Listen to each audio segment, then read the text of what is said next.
Hello प्यारे बच्चों, कैसे हैं आप सब। आशा करती हूँ आप सब अच्छे होंगे। आज मैं आपको कक्षा 4 का चैप्टर नंबर 2 पढ़ाने जा रही हूँ, जिसका नाम है कबड्डी का मैच। इसमें कबड्डी का एक मैच होता है। इसमें 2 टीम हैं, एक है जेम्स हाउस और दूसरी है पोलाक हाउस। 2 टीमों के बीच में बड़ा ज़बरदस्त मैच होता है कबड्डी का। तो देखिए इसमें कौन जीता, और बड़ी ही मेहनत करते हैं दोनों ही टीमें। तो अब देखते हैं इसमें। आज स्कूल में कबड्डी का मैच है। सभी लड़के चर्चा कर रहे हैं कि देखें कौन सी टीम जीतती है। खेल के मैदान में पूरी तैयारी की जा चुकी है। अब लो घंटी भी बज गई। पीटी सर सीटी लिए हुए मैदान की ओर जा रहे हैं। सभी खिलाड़ी मैदान के एक तरफ खड़े हो गए। दोनों ही टीमों के खिलाड़ी अपनी अपनी टीम की जीत के लिए मन ही मन प्रार्थना कर रहे हैं। देखिए सभी टीम खड़ी हुई है आपस, ये तो दर्शक हैं। दोनों टीम जो है खड़ी हो गई है और प्रार्थना कर रही है कि उनकी ही टीम जीत जाए, है ना। जेम्स हाउस के खिलाड़ियों में सफेद रंग की हाफ पैंट और नीली टी शर्ट पहन रखी है। ठीक है, जेम्स हाउस ने कौन सी पहनी है? सफेद रंग की हाफ पैंट और नीली टी शर्ट। और पोलाक हाउस के खिलाड़ियों ने लाल हाफ पैंट और पीली टी शर्ट उन्होंने पहन रखी है। दोनों टीमों के चुने हुए 7-7 खिलाड़ी अपने अपने पाले में आकर खड़े हो गए और दूसरी सीटी बजने पर खिलाड़ी क्या हो जाते हैं? सावधान हो जाते हैं। और तीसरी सीटी बजते ही खेल शुरू हो जाता है। अब जेम्स हाउस की टीम का कप्तान कौन है? सुमित है। कबड्डी कबड्डी कहता हुआ वो पोलाक हाउस के पाले में जा रहा है। देखो अब उस टीम के एक खिलाड़ी को छूकर हिरन सी चौकड़ी भरता हुआ अपने पाले में लौट आया। ठीक है, कबड्डी कबड्डी करता हुआ जो पूर्व कप्तान था उनका जेम्स हाउस का सुमित, वो कबड्डी कबड्डी करता हुआ हिरन से चौकड़ी भरता हुआ अपने पाले में लौट आया। जिस खिलाड़ी को उसने छुआ था उसे मरा मानकर पाले से बाहर खड़ा कर दिया गया है। ठीक है, उसमें खिलाड़ी को छूना होता है और फिर वो खिलाड़ी बाहर हो जाता है। तो अब क्या है? अब पोलाक हाउस का कप्तान लोकेश कबड्डी कबड्डी कहता हुआ अब जेम हाउस की तरफ जा रहा है और उसे अपनी टीम के मरे हुए खिलाड़ी को जिलाना है। जेम्स हाउस के खिलाड़ियों ने एक गोल घेरा सा बना लिया है। लोकेश बहुत कोशिश करने के बावजूद भी विरोधी टीम के किसी खिलाड़ी को छू नहीं पा रहा है। मतलब जेम्स हाउस वाले ने तो छू दिया है, लेकिन जो पोलाक हाउस वाली टीम का जो कप्तान है बहुत कोशिश कर रहा है, लेकिन वो नहीं छू पा रहा है। वो अपने पाले की ओर अब लौटना चाहता है। अरे धवल ने उसे छलांग मारकर जोर से पकड़ लिया। लोकेश की तो सांस ही टूट रही है, उसे भी मरा हुआ जाना जाएगा। ठीक है, अब उसने उसे जाने भी नहीं दे रहे हैं। वो वापस से जाना चाह रहा है तो जेम्स हाउस की टीम वाले उसे जाने भी नहीं दे रहे हैं। तो जेम्स हाउस की टीम का साहस बढ़ा हुआ है। दर्शक भी उनका उत्साह बढ़ा रहे हैं, लेकिन पोलाक हाउस के खिलाड़ी भी लगन के पक्के हैं और उन्होंने पूरी फुर्ती और समझदारी से खेलना शुरू कर दिया है। अब पोलाक हाउस का खिलाड़ी जिसमें कि रोहित है, तेजी से दौड़ता हुआ कहा जाता है जेम्स हाउस के पाले तक पहुंच तो गया, लेकिन वो किसी को छू नहीं पा रहा है। मतलब ये जो पोलाक हाउस के जो खिलाड़ी हैं पहले, अब ये गया है, रोहित गया है अब यहाँ से, ये भी पूरी कोशिश कर रहा है, लेकिन अब ये भी जेम्स हाउस के किसी भी खिलाड़ी को छू नहीं पा रहे हैं। तो अब देखिए पूरी कोशिश ये कर रहे हैं। अब लो सीटी भी बच गई, आधा खेल समाप्त हो गया। ठीक है, जब 5 मिनट का विश्राम दिया गया है। अब 5 मिनट उन्हें विश्राम के लिए दिए गए हैं, जैसे रूल उसमें होता है कि थोड़ा थोड़ा विश्राम करके खेल खेला जाता है। अब पहली पारी में जेम्स हाउस की टीम को 20 अंक मिले हैं और अब विश्राम यानी कि आराम करने के बाद पोलाक हाउस की टीम के खिलाड़ी खेल आरंभ कर रहे हैं। मोहित कबड्डी कबड्डी बोलता हुआ बड़ी तेजी से जेम्स हाउस के पाले में घुसकर इधर उधर चक्कर लगा रहा है। यानी कि क्योंकि उन्हें भी छूना है ना जेम्स हाउस के टीम के खिलाड़ी को, अब वो किसी को भी नहीं छू पा रहे। अब तीसरा खिलाड़ी इनकी तरफ से गया है, इसका नाम मोहित है। वो कभी अपने हाथ को आगे बढ़ाता तो कभी पांव को। इस उछल कूद में वह सलीम को छूकर 9-2-11 हो गया। अब सलीम को मरा हुआ मान मैदान के बाहर खड़ा कर दिया गया है। अब उसने एक खिलाड़ी सलीम को छू दिया है। जेम्स हाउस का भी अब एक खिलाड़ी छू गया है और अब उसे भी एक को मान लिया गया है मरा हुआ। अब जेम्स हाउस की टीम के खिलाड़ियों में कुछ घबराहट दिखाई दे रही है। इस बार सुमित की बारी है, वह छलांग मारते हुए पोलाक हाउस के पाले में घुस रहा है। अब जेम्स हाउस की टीम का भी एक खिलाड़ी मारा गया है। तो अब किसकी बारी है? अब जेम्स हाउस की टीम की बारी है। उसमें सुमित फिर से आता है छलांग मारते पोलाक हाउस की तरफ। तो अब क्या होता है? उसने पलक झपकते ही झपट्टा मारकर मैदान को छू लिया। जैसे ही मदन को छुआ, अन्य खिलाड़ी ने उसे घेर कर पकड़ लिया। ठीक है, जैसे ही उसने मदन को छुआ, पोलाक हाउस के खिलाड़ी जो है मदन को छुआ, तो उन्होंने सारे में घेरा बना लिया और उसकी दशा जाल में फंसी मछली की तरह हो रही है। अब हाथ पांव मारकर भी उनकी पकड़ से निकल नहीं पा रहा है। ठीक है, जो सुमितो पकड़ा गया है उसे जाल की तरह, उसे जाल में मतलब जैसे जाल बना लेते हैं कैसे जाल में घेर लिया है, वो निकल नहीं पा रहा है। अब उसे भी मरा घोषित कर दिया गया है। अब तक दोनों टीमें बराबरी पर हैं। जीत किसकी होगी इसका अनुमान लगाना कठिन है। खेल समाप्त होने में कुछ ही समय बचा है। रमन दौड़ लगाकर जेम्स हाउस के पाले में जाकर कबड्डी कबड्डी कह रहा है। अब किसकी बारी आई? पोलाक हाउस का खिलाड़ी जिसमें कि रमन है। रमन अब जाता है जेम्स हाउस के जो टीम है उसकी तरफ अब वो जाता है, कबड्डी कबड्डी कह रहा है। अब उसमें विजयी होने की लगन है, क्योंकि अब दोनों की टीम बराबर बराबर हो गई है। अब तो देखते हैं कौन जीतता है। तो वो किसी ना किसी को मारेगा ही। अवसर पाते ही अपने हाथ को झटका मारकर अपने पाले की ओर भाग रहा है। झटका उसको, मतलब जेम्स हाउस की टीम में से किसी को झपटा मारा एकदम, और झटका मारते एकदम बस अपने पाले की ओर भागने जा रहा है।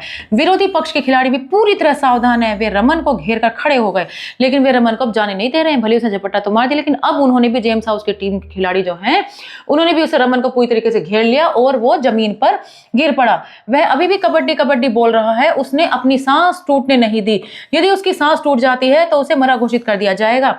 जमीन पर घसीटते घसीटते पाले की रेखा को छू लिया।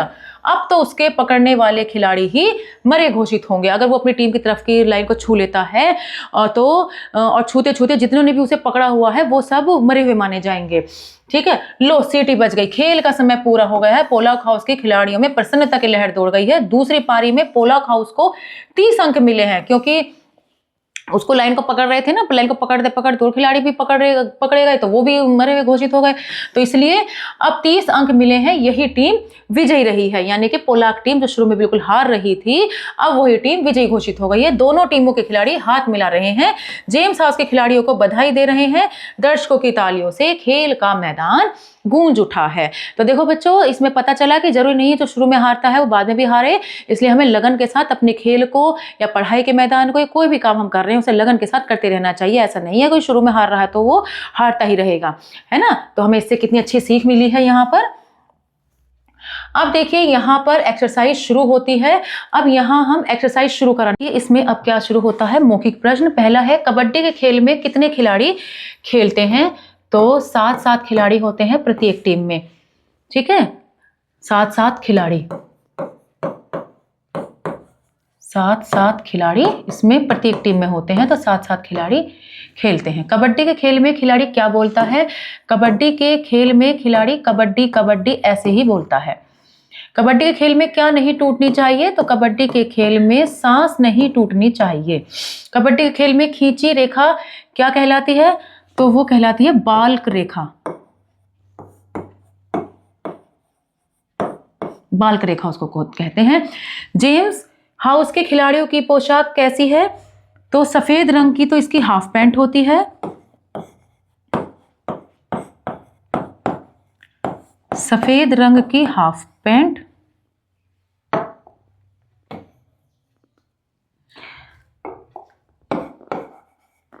हाफ पैंट और नीली इसकी टी शर्ट होती है।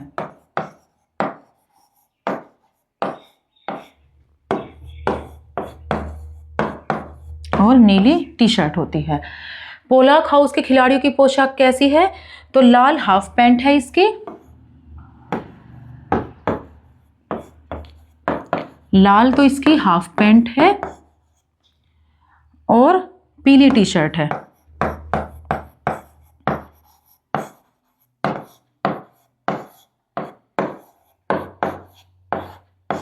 ठीक है, मैच में जीत किस हाउस की टीम को मिलती है? तो मिलती है पोलाक हाउस की टीम को। पोलाक हाउस की टीम को जीत मिलती है। जिस खिलाड़ी को छुआ जाता है वह क्या समझा जाता है? वह मरा हुआ समझा जाता है। मरा हुआ समझा जाता है। पीटी सर खेल शुरू होने के लिए क्या बजाते हैं? तो पीटी सर खेल शुरू होने के लिए सीटी बजाते हैं। ठीक, रिक्त स्थानों की पूर्ति कीजिए। तो पहला है, पीटी सर डैश के लिए मैदान की ओर जा रहे थे, तो सीटी के लिए जा रहे थे। दोनों टीमों के 7-7 खिलाड़ी, क्योंकि कबड्डी में 7-7 खिलाड़ी होते हैं तो दोनों टीमों के 7-7 खिलाड़ी। जेम्स हाउस के खिलाड़ियों ने सफेद रंग की हाफ पैंट और नीली, ठीक है, नीली टी शर्ट पहनी थी। की सांस टूट रही थी, लोकेश की सांस टूट रही थी। रमन में विजयी होने की लगन थी।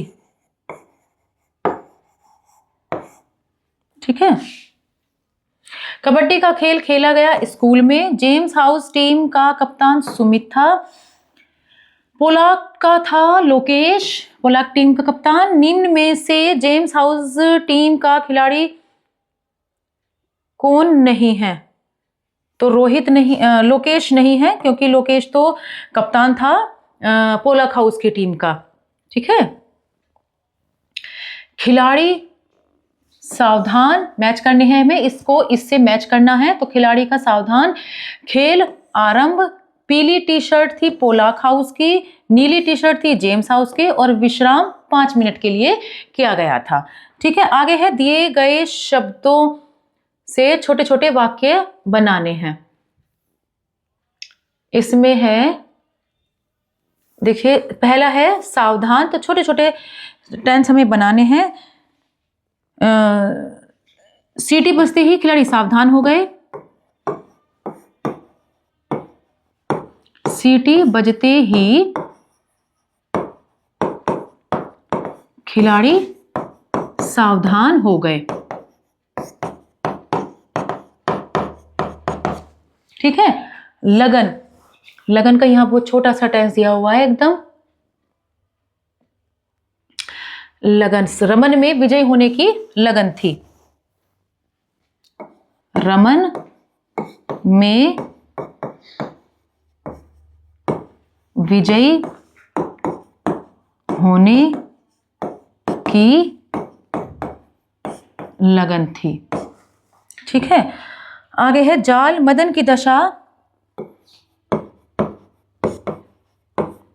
मदन की दशा जाल में फंसी मछली की तरह हो गई। मदन की दशा जाल में फंसी मछली की तरह हो गई। आगे है लहर, तो पोलाक हाउस के खिलाड़ियों में जीत की लहर दौड़ गई।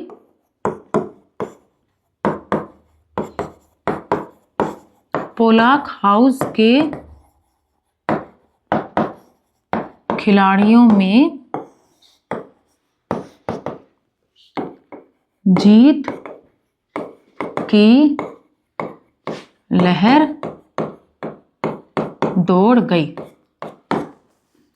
आगे है मरा, सांस टूटने पर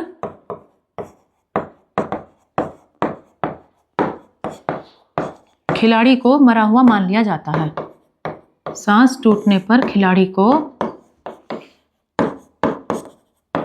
मरा हुआ माना जाता है। ठीक है।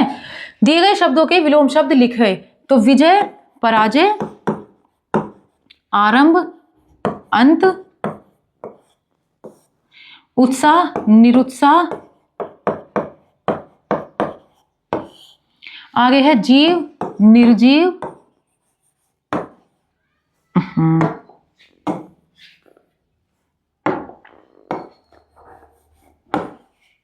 जीव, निर्जीव, पक्का, कच्चा, हाफ, फुल। हाफ वैसे इसमें संपूर्ण आ जाएगा, हाफ, संपूर्ण। तो इस तरीके से हमारा चैप्टर कंप्लीट हुआ। आशा करती हूँ आपको ये चैप्टर अच्छे समझ में आया होगा। मिलते हैं अगली कक्षा में। धन्यवाद।